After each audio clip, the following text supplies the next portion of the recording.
The first time I met Gloria Pearson, she didn't introduce herself. She declared herself. It was a crisp Monday morning, barely 3 days after I'd moved into the old Miller Ranch. I was on my porch, coffee in hand, admiring the lake's glassy stillness when a parade of SUVs and golf carts came crawling down my gravel driveway. Dust curled in their wake, like a storm front rolling in. They stopped with military precision, engines idling as doors flung open. Out marched Gloria, flanked by a retinue of clipboard-clutching HOA board members. She was a woman engineered for confrontation, sharp blazer, sharper sunglasses, and a stride that suggested every inch of this town bowed to her will. "You must be Mr. Bennett," she called out, as if my name was an inconvenience. I stood, setting my coffee down slowly. "That's right. Can I help you? We're here about lake access." The words rolled off her tongue like a demand wrapped in a smile, the kind of smile that didn't reach her eyes. Behind her, the board members nodded in eerie unison. I didn't recognize a single face, but they all wore the same smug expression, as if this was their land and I was a squatter needing correction. "Lake access," I echoed, arching a brow.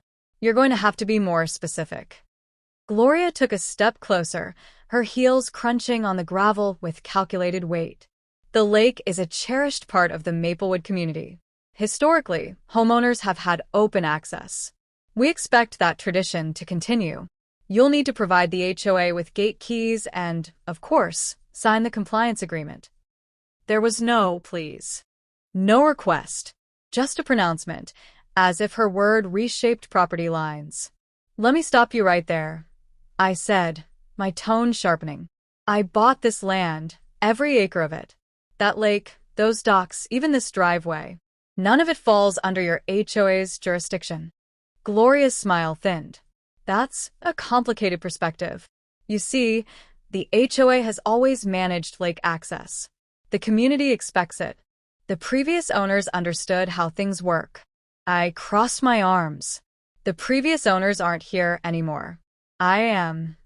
A flicker of irritation crossed her face, quickly masked by that politician's grin.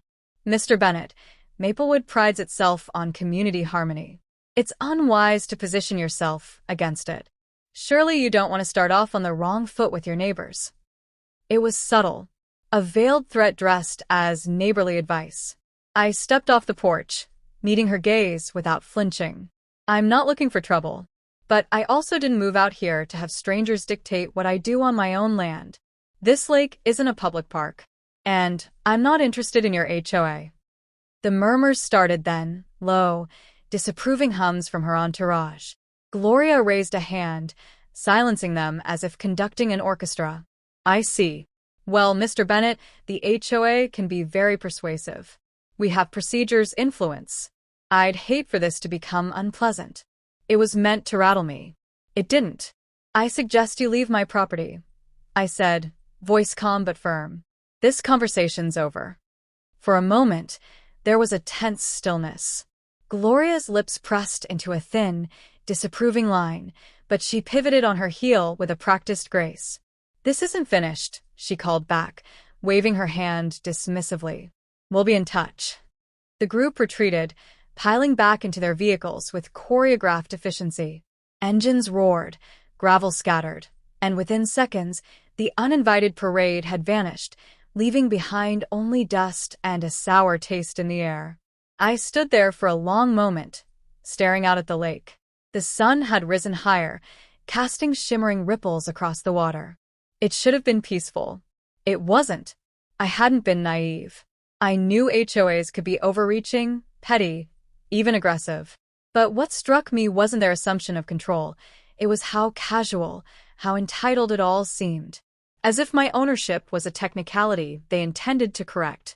I took a deep breath and exhaled slowly. They thought I was just another newcomer, unaware of how these small-town power games worked. They didn't know my family built this land, that every dock they had ever stepped on had my name etched in its deed.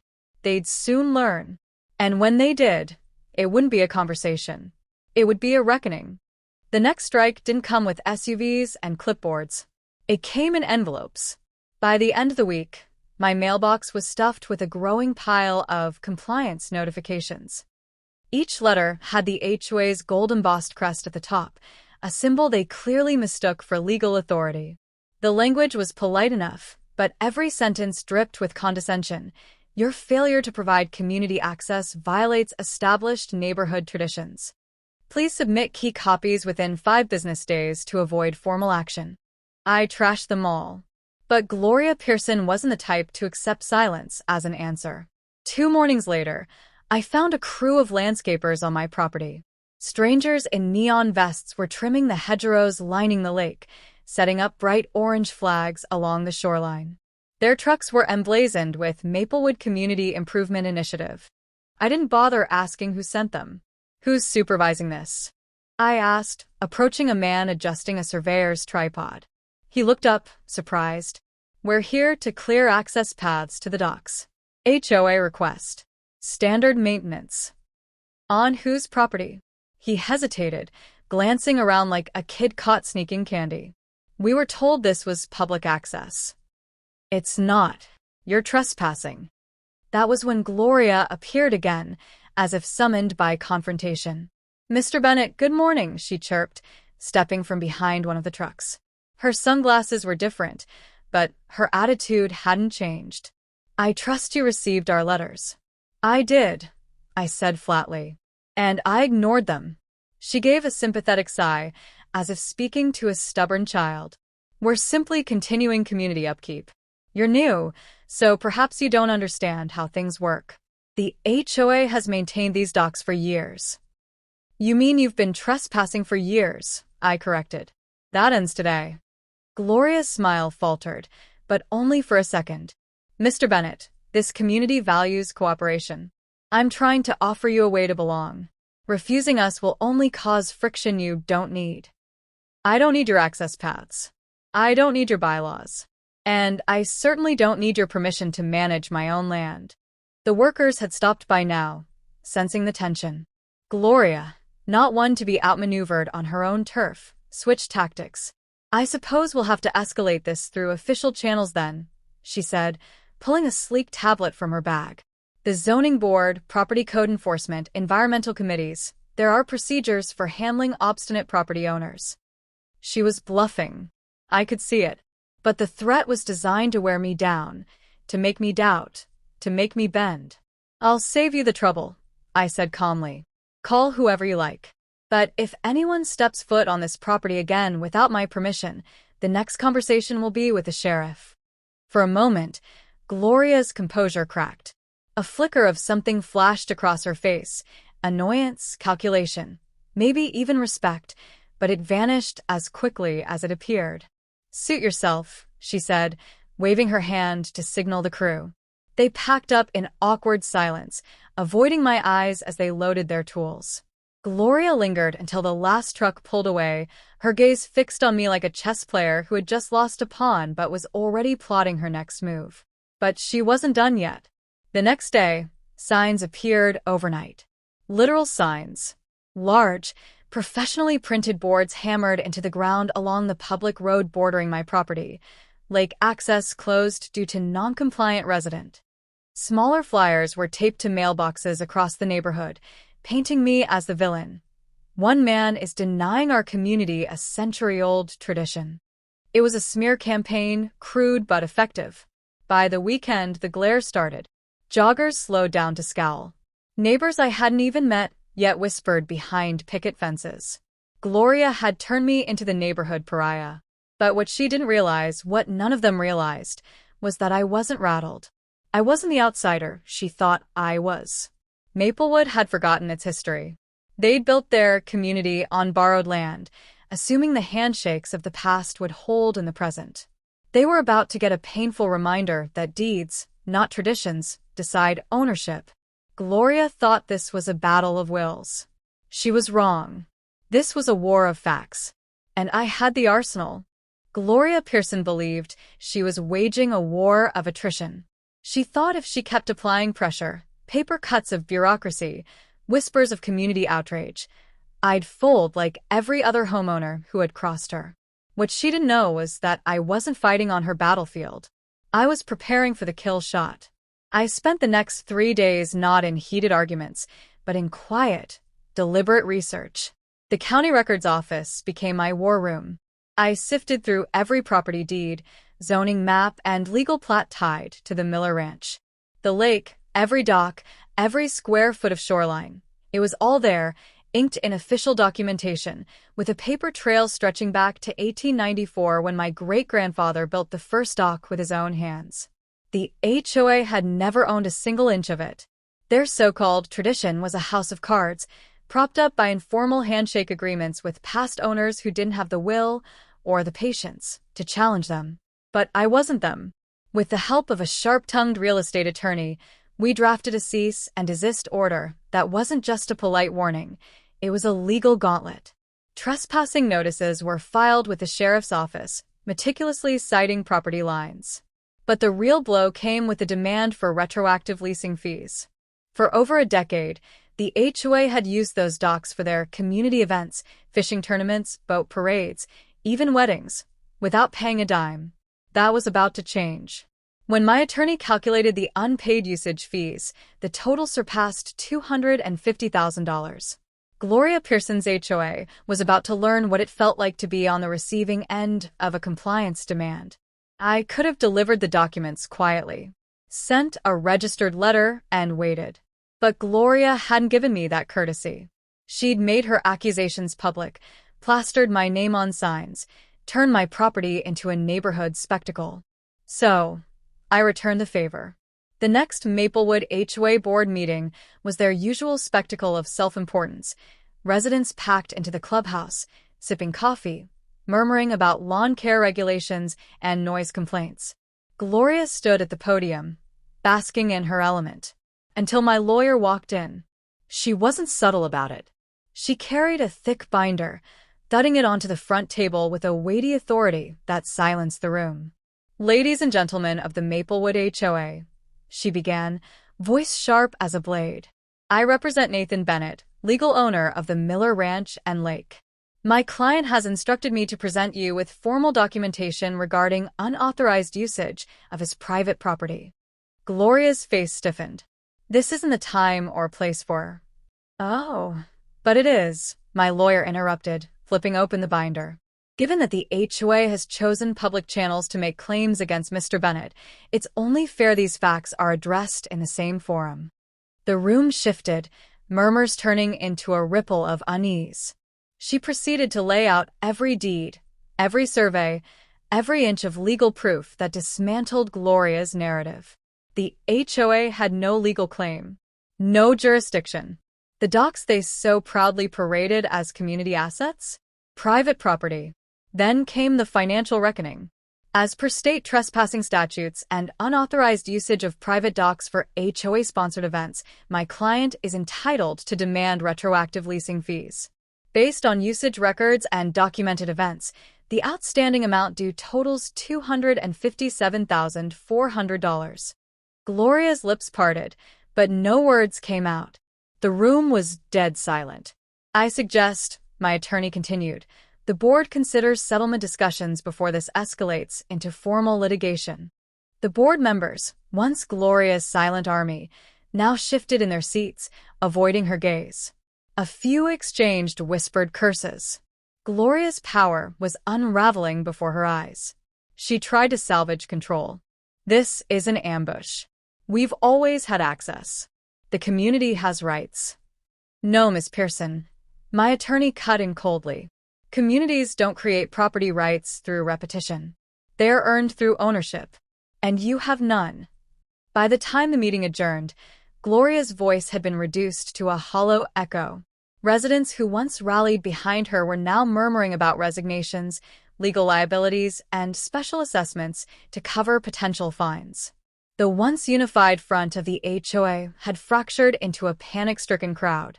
Gloria had played her hand, but she never realized she was gambling with someone else's chips. The battle had shifted. Now the HOA was on the defensive. By the time the next HOA meeting rolled around, Gloria Pearson was a shadow of her former self. Gone was the orchestrated fanfare, the SUVs, the clipboard brigade, the smug entourage that once paraded down my driveway. Now, she walked alone into the Maplewood clubhouse, clutching a manila folder like a drowning woman clings to driftwood. But I wasn't there to witness her last stand. I didn't need to be. Instead, I watched from my porch as the sun dipped over my lake, the same Lake Gloria once declared community property. The fight had never been about a few docks or a dusty HOA bylaw. It had been about control. Gloria needed to prove she could bend anyone to her will. But now, the board was bending in the opposite direction. Earlier that week, the HOA's legal counsel had sent me a proposal. They offered to resolve the situation amicably with a token payment and a formal apology. A pathetic attempt to save face. I declined. Instead, I counteroffered a comprehensive leasing contract with premium access fees, strict usage terms, and a personal clause barring Gloria Pearson from stepping foot on my property ever again. The silence after that email was deafening. But at the emergency board meeting, they had no choice. Residents packed the clubhouse, restless and bitter. What Gloria once controlled with ease had turned against her. Whispers of mismanagement, abuse of authority, and illegal expenditures filled the room. A few brave souls had already begun campaigning for new leadership. The meeting started tense and only spiraled from there.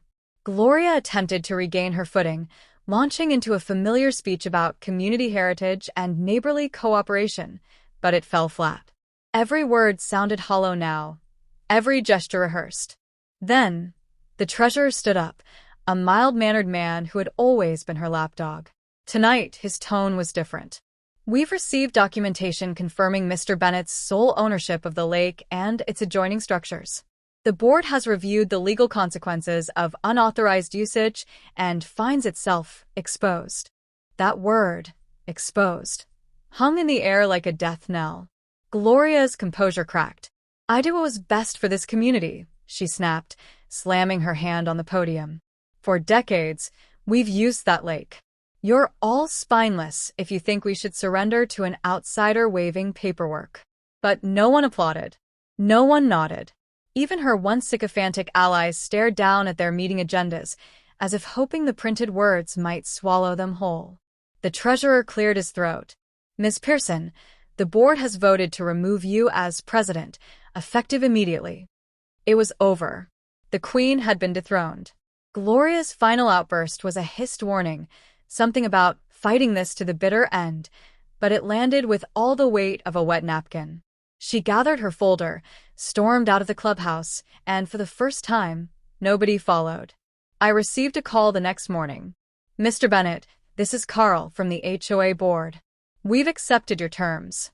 The leasing agreement will be signed by the end of the week. And on behalf of the association, we apologize for how this was handled. There was a pause, as if Carl expected me to lash out, but I simply replied, wise decision. True to their word, the contract was signed within days.